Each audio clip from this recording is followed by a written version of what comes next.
Right మరో breaking news చూస్తున్నాం. ఏపీలో ఏడాది పాలనపై కూటమి ప్రభుత్వం సమావేశం జరగనుంది. ఈ భేటీకి ప్రభుత్వ అధికారులు, ఎమ్మెల్యేలు, మంత్రులు, ఎంపీలు హాజరు కానున్నారు. ఏడాది కాలంలో ప్రభుత్వ కార్యక్రమాలు, అభివృద్ధిపై చర్చించనున్నారు. మొదటి ఏడాది ప్రోగ్రెస్ వివరించి రెండో ఏడాది లక్ష్యాలపై చర్చించనున్నారు.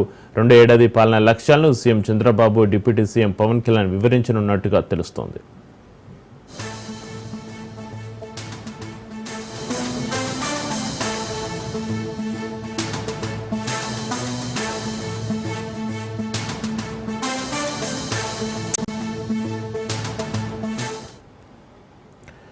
తొలి సంవత్సరం పూర్తయిన సందర్భంగా ఎన్టీఏ నిర్వహిస్తున్న సభకు అమరావతిలో అన్ని ఏర్పాట్లు పూర్తయ్యాయి. రాష్ట్రంలో కూటమి ప్రభుత్వ అధికారంలోకి వచ్చి ఏడాది కాలం పూర్తయిన సందర్భంగా ఏడాది కాలంలో ప్రభుత్వం చేసిన అభివృద్ధి సంక్షేమ కార్యక్రమాలను ప్రజలకు వివరించేందుకు సుపరిపాలనలో తొలి అడుగు పేరిట ఈ సభ ప్రారంభం కానుంది.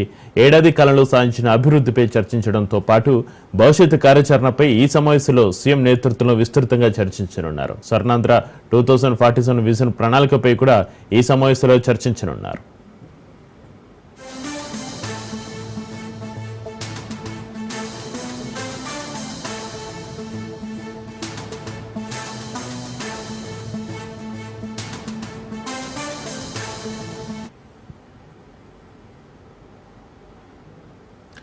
సభకు సంబంధించిన ఏర్పాట్లు పూర్తి చేశారు. రెగ్యులర్ గా జరిగే సమావేశాలకు భిన్నంగా సుపరిపాలనలో తొలి అడుగు సమావేశం జరగనుంది.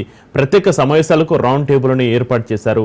జిల్లాల వారీగా ఆయా అసెంబ్లీ నియోజకవర్గాల పరిధిలోని ప్రజాప్రతినిధులు, అధికారులు కలిసి కూర్చొని ఆ నియోజకవర్గాల్లో ఏడాది కాలంలో జరిగిన అభివృద్ధి, భవిష్యత్తులో చేపట్టబోయే అభివృద్ధి సంక్షేమ పథకాల ప్రణాళికలపై విస్తృతంగా చర్చిస్తారు. అంతేకాకుండా వికసిత్ భారత్లో భాగంగా స్వర్ణాంధ్ర 2047 విజన్ ప్రణాళిక అమలు ద్వారా రాష్ట్ర సమగ్రాభివృద్ధికి ప్రభుత్వం చేపట్టబోయే ప్రణాళికలపై విస్తృతంగా చర్చిస్తారు.